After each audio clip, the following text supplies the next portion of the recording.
c'est l'apéro, je te jure. Douce manette. Ah, ça sent bon. Mets ça dans ton gorgeon. Waouh. On a Sagnac, dans le sud de la France. Bienvenue à la Calade. Ah, tu sais comment on fait de la bière? Vincent, explique-lui. Tu as vu le malt entier? Et une fois passé dans le concasseur, ça fait ça. En fait, le but, c'est d'éclater les grains, mais sans hacher complètement, parce que les enveloppes, elles aident à la filtration. Si c'est trop fin, ça bouche la grille du filtre. Ah ouais. Je l'ai concassé hier, parce qu'en fait, si tu le concasses trop longtemps avant, ça perd beaucoup de bon goût de céréales que tu peux trouver dans la bière, tu l'as plus quoi. Tu peux le croquer, c'est grillé ça. C'est pas comme du grain cru. C'est déjà grillé. Ouais. Ce que tu goûtes là, c'est ça. Du malt pale. Après, tu vois, celui-là, il est caramel. Tu vois, il est un peu plus grillé. Ok. Et celui-là, il s'appelle chocolat, parce qu'il est vraiment grillé jusqu'à la couleur du chocolat. Ok. C'est l'apéro, je te jure. Ces céréales, on les met dans la cuve d'eau chaude. On met en action le brasseur qui va transformer l'amidon du malt en sucre. Aujourd'hui, on brasse une bière lager avec du malt pilsner. Je vais mettre le malt. Mets-le doucement net, que sinon après ça fait des boules dedans. C'est toi qui vas le faire, tu le sais? Si, non, vas-y. Ça sent meilleur que la poussière de ferraille. Hein. La température de ce jus là, de cette eau, faut qu'elle soit à 70 degrés. Bon, mais là, la première étape, elle a été faite. Ça va brasser pendant une bonne heure. Le brassage est terminé. Ce récipient va se vider. Après le brassage, comment tu dis, de l'empâtage. Et ce jus, avec le sucre et tous ces bons ingrédients, va être transféré dans le collègue. Regarde, au fond, là. Ça rentre dans la cuve d'ébullition. Une fois que c'est brassé, qu'on a extrait le sucre des grains, on dédrèche. Tu veux le faire? Donc il reste les enveloppes et un peu le germe. Le jus est passé à travers, on a soutiré le jus pour le mettre dans une cuve d'ébullition. Et ce qui reste, la partie solide, reste là, on le sort et on le donne à manger au taureau d'un copain du village. Tu le recycles. Voilà. Tu le vois, il y en a un pagaille, il en profite pour me faire travailler. Ceci dit, c'est très agréable de faire ça. C'est souple, tu vois. Ça sent bon en plus. Ça sent super bon. Hein. Ça, tu le files à bouffer aux bêtes alors. Ouais. Le copain, il me dit, quand j'y vais avec mon pick-up, je suis encore à 200 mètres du parc, tous ils arrivent là. Il me dit, ils sont plus que friands. Elle est chaude, hein. Non, mais vas-y, voilà, mais comme tu soudes... Mets là. Ok, ça ira là. Ah, ça sent bon. Tu as des poules là? Ouais, j'ai des poules. Prends un seau. Ça, ce que tu vois là, c'est les filtres. Là-bas dedans, ça bout avec le brûleur. Bonjour chez vous. Alors, ce qui est dessous. Là, il y a un brûleur. Si tu fais une paella, tu l'as niqué. Tu l'as rambine. Des bouteilles comme ça, ouais, j'en passe 2 de 13 kg par journée de brassage. Les morceaux là, que tu vois flotter là, qui remontent, tu vois là? Ouais, c'est la protéine en fait ça. Ok. C'est la protéine qui se coagule, qui se gélatinise en fait. Cloc. Là, il fait son aérobic. Il le fait. Il y en a qui vont à la salle qui payent. Hein. Là, on va mettre le houblon aromatique dedans. Donc, on filtre le mou. Il passe là. Et là, on le fait bouillir. C'est en ébullition, donc ça flingue toutes les petites bêtes qui seraient encore vivantes. Ça stérilise.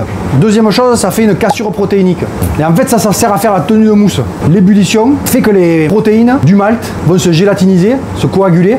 C'est ce qui fait les petites fibres que tu vois qui bougent dans le... ça. Voilà. Troisième chose, c'est pour faire infuser le houblon. Et il y a 2 phases de houblonnage. Une variété de houblon qui fait l'amérisant, qui apporte le goût amer, qu'on met en tout début d'ébullition. Et au bout d'1 heure d'ébullition, au moment où on coupe le feu, on y met la variété qu'on a sélectionnée de houblon pour l'aromatique. Suivant si tu veux un goût fleuri, fruité, résineux. Il y a différentes variétés qui apportent des arômes différents. Cette matière est très volatile. Donc au bout de 15-20 minutes dans un milieu en ébullition, ça s'évapore et il te reste que l'amer. D'où l'intérêt, la variété aromatique, de la mettre une fois que tu coupes l'ébullition. Et tu vas le laisser combien de temps dedans? J'ai le temps de faire un tourbillon pour centrer la protéine. Tu fais un tourbillon, elle tombe au fond mais elle se cale en cône au fond. Tu vois, sous l'effet du vortex, elle se met en cône.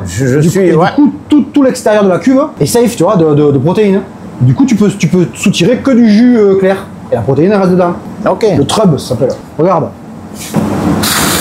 Tu peux couper le gaz. On va faire un tourbillon. Mais ce qu'il faut, c'est pas faire un tourbillon trop fort pour pas incorporer d'air dedans, sinon ça oxyde le mou et après ça file un goût métallique. Putain, tu es malin. Je vais t'appeler Malinois. Allez, fais péter. Allez, vas-y. Douce manette. Le but, comme on disait tout à l'heure, c'est de concentrer la protéine, les petits morceaux, au fond et centrer au milieu de la cuve. Oui, parce que toi, tu vas soutirer par l'extérieur. Voilà. Très bien. Par la vanne extérieure, là. Et après, il y a quand même un filtre aussi. Non, justement, c'est parce qu'il n'y a pas de filtre. Ok. Il y a beaucoup de termes anglais, un peu, tu sais, dans le milieu de la brasserie. Oui, bien sûr. Donc, ils disent le terme là, technique, c'est un whirlpool. Ok, t'as compris? Et toi, t'as compris? Ouais, moi j'imagine. Hein. Il a dit Cortex tout à l'heure. Vortex. Vortex, et ben moi je suis là-haut dans les astres. Ça, c'est le houblon amérisant, mais qui sent un peu, tu sais aussi. Voilà. Il s'appelle Alerto Magnum. Et ça, c'est le houblon aromatique. Tu trouves pas que ça sent bon, toi? Non. Moi, je trouve que c'est pas mal. Les jeunes qui sont branchés un peu IPA, un peu les bières un peu assez houblonnées, tu reconnais ça. Après, il y en a qui m'ont dit putain, mais ça sent là-bas ou quoi? Parce qu'en fait, c'est la même variété. C'est la couleur. Le houblon, c'est un cannabacé. C'est la même variété que le cannabis. Sauf qu'il n'y a pas le THC dedans. Ah, tu avais prévu la dose? Non, pas celui-là. Non, non. Regarde comme ça a fait là. Un brasseur, c'est quoi un brasseur? Ben regarde, il brasse. C'est ça, ben, c'est exactement ça. C'est de là que vient le mot. Bon, là, il est en train de faire le cortex. Le vortex, Jacques, décolle je le pas, sais, c'est le vortex. Tape un peu le cul que c'est collé là. Ah, qui ça me bien. Une arpette de premier choix.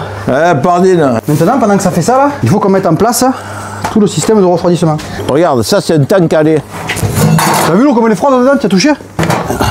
Elle est à 2 ou 3 degrés. J'ai fait de la bière moi-même. Elle est partie en sucette, ma bière, tu vois. Parce qu'en fait, je l'ai laissé refroidir toute seule. Ah ben ouais, ben alors c'est colonisé plein de merde et ça doit être un peu aigre, acide dedans. Je vais le jeter.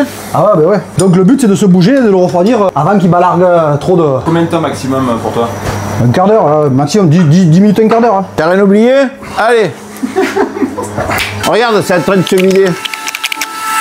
On est en train de soutirer le mou qui est presque autour de 100 degrés. Et ça passe dans un échangeur thermique, ça rentre presque à 100 degrés par là, je pourrais presque pas y mettre la main, et ça sort à 20 degrés par là. Et l'eau, là même un peu moins, ouais. Et l'eau, elle arrive à 3 degrés ici, et elle ressort super chaude autour de 65-70 degrés par là. C'est l'eau que t'as vu là-bas? Ouais, ça fait un échange thermique en fait, un échange de calories. Donc ça refroidit le mou instantanément. Ce que tu vois au fond, c'est le houblon, avec la protéine qui a sédimenté au fond, et qui a centré. Et au fur et à mesure, tu vas voir, ça va s'écarter parce que c'est un cône en fait. Regarde dedans au fond. C'est ça qui fait un cône. Ok. Putain, c'est extraordinaire. Hein. C'est des couteaux scandinaves, ça coûte une misère et ils sont en dotation dans l'armée suédoise. Cette marque là, Mora. Et ça coupe un feu de Dieu. Ah ouais. Avec les viticulteurs, la différence, c'est que l'hygiène c'est hyper important. C'est de l'alcool à 70. Si tu fais rentrer une bactérie, un truc, dans le fermenteur, t'es marron. Ça vrille, ça devient aigre, acide, ça infecte, c'est pourri. Les copains viticulteurs, ils rentrent avec les bottes dans les cuves, des cuves comme ça, ils passent un coup d'eau, machin, voilà, et ça repart. Parce qu'il y a 13, 14, 15 degrés d'alcool. Là, il y a 4, 5, 6 maximum, tu vois. Eh ouais, ben. Je vais mettre la levure dans le mou, dans le fermenteur. Avec le premier cycle, ça nous a fait 500 litres. Donc il y a déjà 500 litres de mou refroidi. C'est de la bière sans alcool parce que le sucre n'a pas encore été transformé en alcool. Après, chacun sa technique, tu vois, mais je fais une croix dessus, et hop.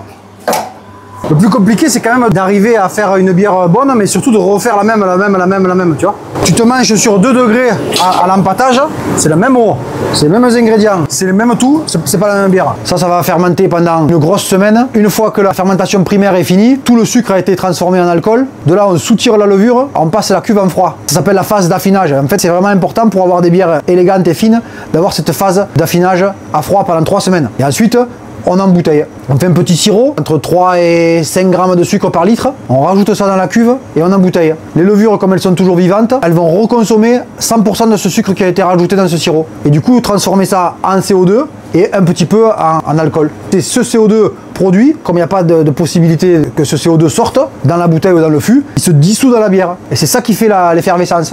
Contrairement aux bières industrielles qui sont saturées avec du CO2 artificiel. Et ça donne ça, des bières artisanales.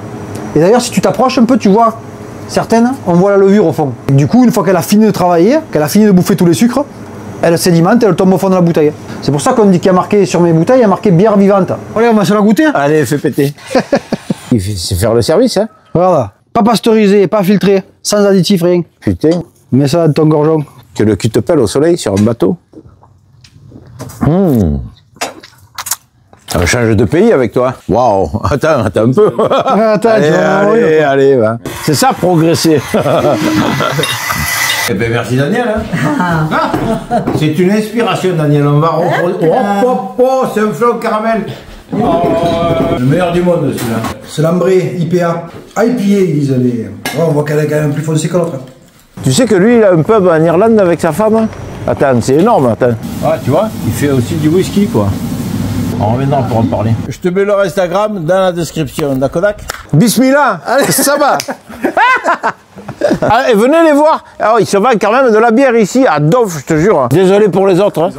Ils n'ont pas besoin de pub, mais je te jure, viens te régaler le palais. Qu'est-ce que c'est ça? Là, je récupère ça pour filer à mes poules. Elles vont faire des œufs carrés. Allez, adieu. Les cocottes. Les cocottes, mes cocottes.